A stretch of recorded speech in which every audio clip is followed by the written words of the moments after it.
Hello and welcome to Take on Tech, your #1 tech show here to keep you informed on all that you need to know on matters technology, both locally and internationally. Today we have an all-packed up show just for you, so you are rightly tuned in. My name is Stephanie Ayieta and the hashtag is Take on Tech at KBC Channel 1.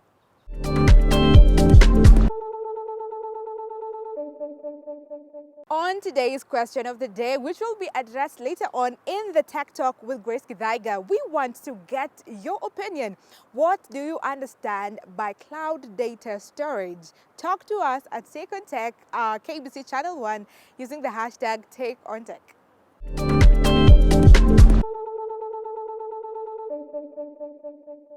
In tech news, you get to find out more about the unique personal identifier that the government is set to introduce in September, here to replace the national identification cards.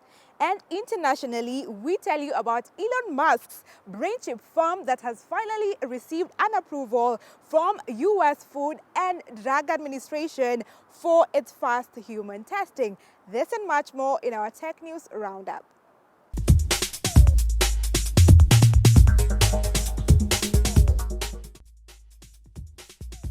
The government, through the State Department for Immigration and Citizen Services, is set to roll out a new identity, the unique personal identifier, to identify citizens right from birth. The Principal Secretary, State Department for Immigration and Citizen Service Ambassador Julius Bitok, indicated that the number is allocated when a child is born right in the hospital and will be used to identify the child in school as an ID number in assessing KRA, NSSF, and other government services throughout one's lifetime. Additionally, those attaining 18 years will get UPI numbers instead of the current national ID number, while those already with IDs will use their ID numbers as UPI number. The Ministry of Interior and National Administration is working on the introduction of the third-generation smart digital identification. Notably, the introduction of UPIs is a reiteration of the ICT Policy 2019. The policy recognizes the importance of digital IDs in enabling efficient and effective service delivery. The government has committed to roll out the unique personal identifier by September 16th this year, 2023. Coincidentally, this is the global date set aside to mark milestones in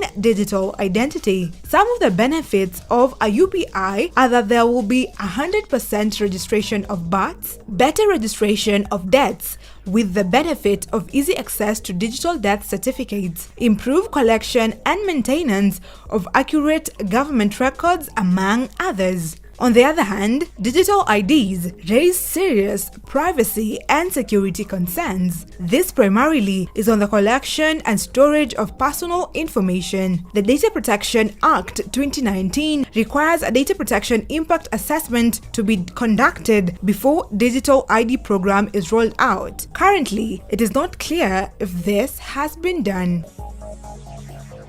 Elon Musk's brain chip firm has received approval from the US Food and Drug Administration to conduct its first test on humans. The Neuralink implant company wants to help restore vision and mobility to people by linking brains to computers. It says it doesn't have immediate plans to start recruiting participants. An earlier bid by Neuralink to win FDA approval was rejected on safety grounds, according to a report in March by Reuters news agency that cited multiple current and former employees. Neuralink talked of an important first step that will one day allow a technology to help many people. The approval was the result of incredible work by Neuralink team in close collaboration with the FDA, it said. Neuralink hopes to use its microchips to treat conditions such as paralysis and blindness and to help certain disabled people use computers and mobile technology. The chips, which have been tested in monkeys, are designed to interpret signals produced in the brain and relay information to devices via Bluetooth. Experts have cautioned that Neuralink brain's implant will require extensive testing to overcome technical and ethical challenges if they are to become widely available. The firm promised more information soon on plans to sign up trial participants. Its website promises that safety, accessibility, and reliability reliability are all priorities during its engineering process.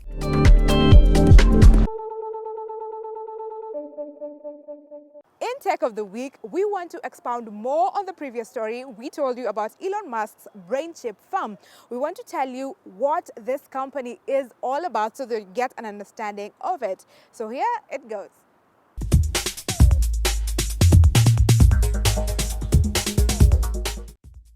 The approval of Neuralink by the U.S. Food and Drug Administration is a critical milestone after earlier struggles to gain approval. The firm says it is trying to create a new way to allow computers to communicate directly with the human brain. The hope is that by doing this, Neuralink would be able to tackle complex neurological conditions which have so far proved beyond the capability of medical intervention. This range from paralysis and blindness to depression and schizophrenia. The procedure would involve implanting a tiny hermetically sealed chip directly into a patient's brain. The chip is connected to 1,024 tiny electrodes no thicker than a human hair and is powered by a battery that can be recharged wirelessly. It would create an interface with an external computer, allowing it to both send and receive signals. Regarding concerns about its safety, there are three elements to this: short-term physical risk, long-term medical concerns, and ethical safety. Any surgery involving the brain carries inherent danger, both of physical harm and rejection by the host. There has been extensive and controversial testing of the chips on animals. The fact that FDA has approved the start of human testing, however, implies the company has overcome some of the challenges. Maybe the most serious concerns come around the long-term consequences of having a device like this operating with the human brain, a vastly complex organ we are only beginning to understand. Understandably, there is no data as to what the potential harms may be. That will change the testing on humans and will be key to development of similar products.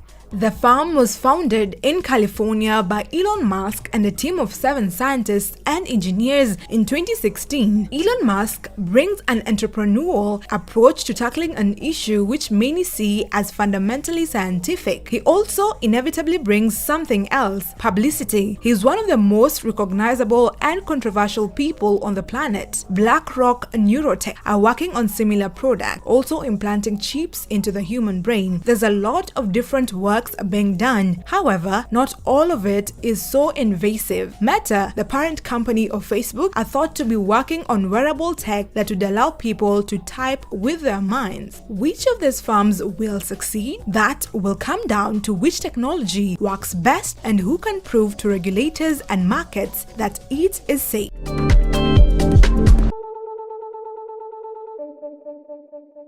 In Tech Talk, the interview segment with Githaiga, you get to find out more about today's question of the day: cloud data storage. Let's listen in. As you said, there's been a huge bone of contention around what is cloud, where is this data stored, can we access it, what happens when it's not there. Simply put, cloud computing is the adoption of computing services from the internet. As at the moment, anyone who has a smartphone is using cloud computing because you have an email address that has a Gmail extension for your service provider. You then are able to access email services off your phone. That is cloud computing because you're using services, computing services, storage services, communication services that are accessed off the internet. And that, in a nutshell, is cloud computing. Who needs to use a cloud is a question answered by what are your goals? What are the computing needs that you require? Why do I say that anyone who has a smartphone is using the cloud?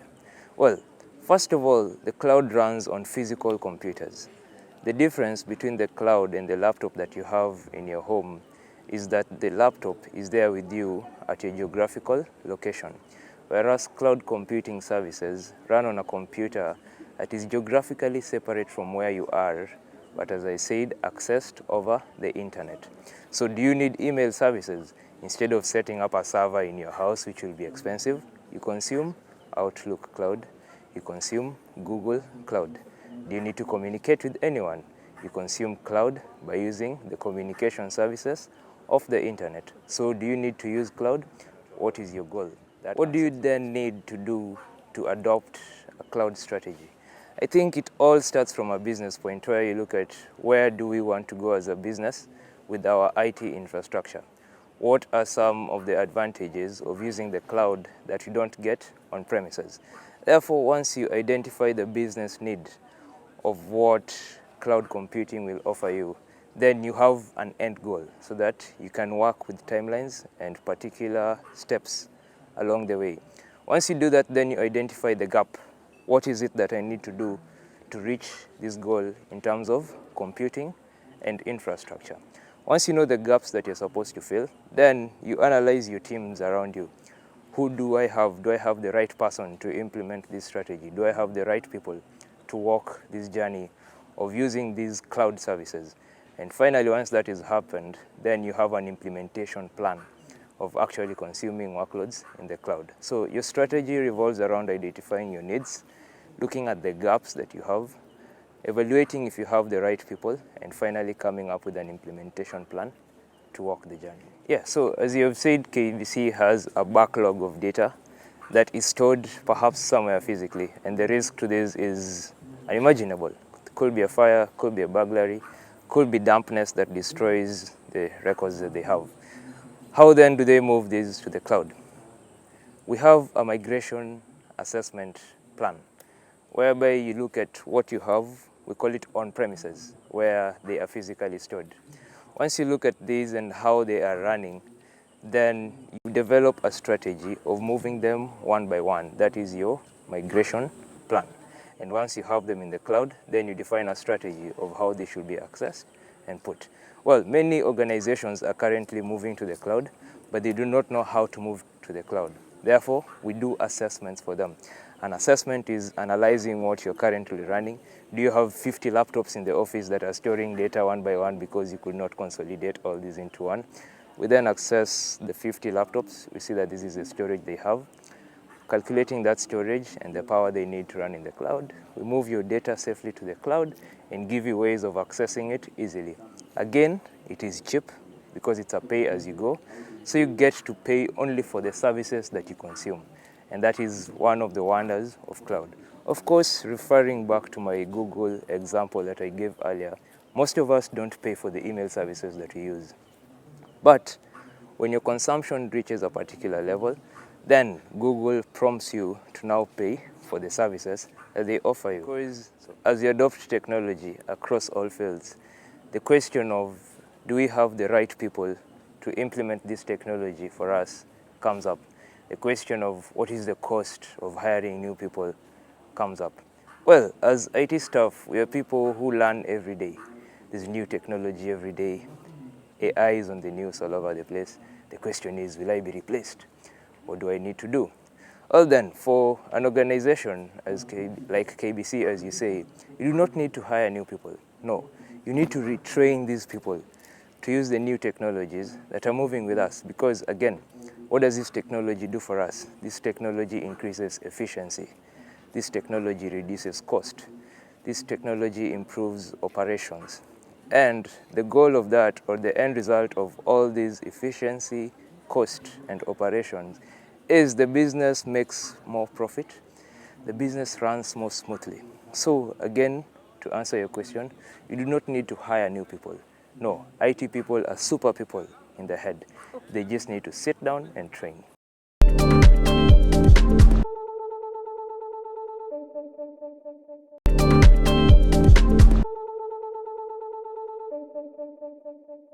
When you ask what is cloud, you have different types of cloud.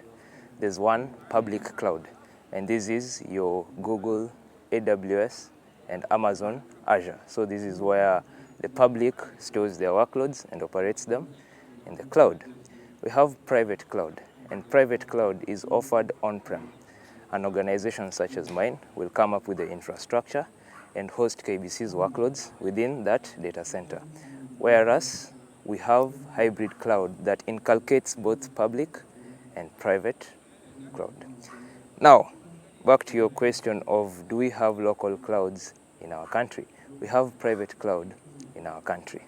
Recently announced, a company, AWS, is planning to set up a local zone, which means that anyone who wants to move to the cloud but requires their data to be within the country will be able to have their data at AWS local zone. There's also the bone of contention on government, where someone asked me an interesting question. What happens when I do not pay and I'm held ransomware by the person providing me with the services? Well, our government has done a good job to develop policies where they require you to store a local copy of what you're running in the cloud within the geographical area you're located, so that if such a case arises, you're not held ransom by someone who has your data, but because you haven't paid, your organization can't move. Well, first of all, security is a shared responsibility between the user and the provider. I'll give you an example. I might implement the best security measures out there and tell you that your organization is watertight. But tomorrow, I'll send you an email. Congratulations, you are going to Diani. Please click the link below to see your booking arrangements. We're in Diani right now. Hurrah! I'll be very happy that I'll be coming back. As soon as you click on that link, everything goes down. So again, it's a shared responsibility between the provider who implements technologies that get us to a safe place and the user who is the most vulnerable attack surface on this area, to be aware and know that it is their responsibility to ensure that they take care of the data as much as the technology does it to them. Because, I repeat, people are the biggest weakness in the world of security. Again, your data is safe, but it is a continuous improvement model. We have researchers every day looking for the latest vulnerabilities and how to get rid of them or how to patch them. But we need users to be everyday safe. What can I click? Am I bringing a flash disk to work? Is it safe to bring a flash disk to work? Am I sharing personal information or company information with people I'm not supposed to? So that every day as we live, we share responsibility between the machines and us to make our world a safer place. Cloud is here, and cloud is interesting. Cloud means you do not have to buy another laptop to get better services. Cloud means at the touch of a button on your phone, you can access a world of information and computing resources. Cloud is good. Cloud will save you cost. Cloud will save you operations. Cloud will make you a better person in the world because you will live happily and the cloud will take care of your workloads for you.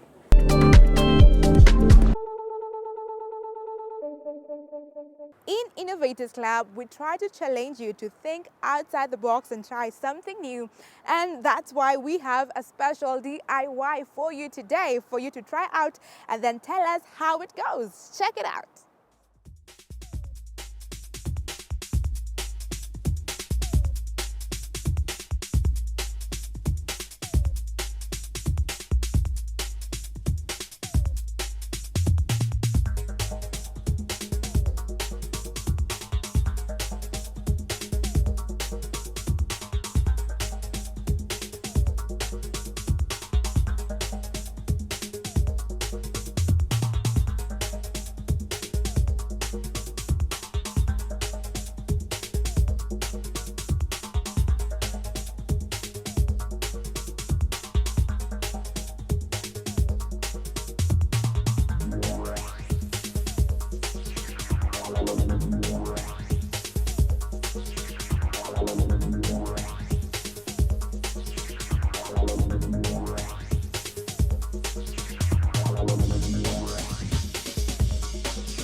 We now draw the curtains on today's show. I hope you've enjoyed it.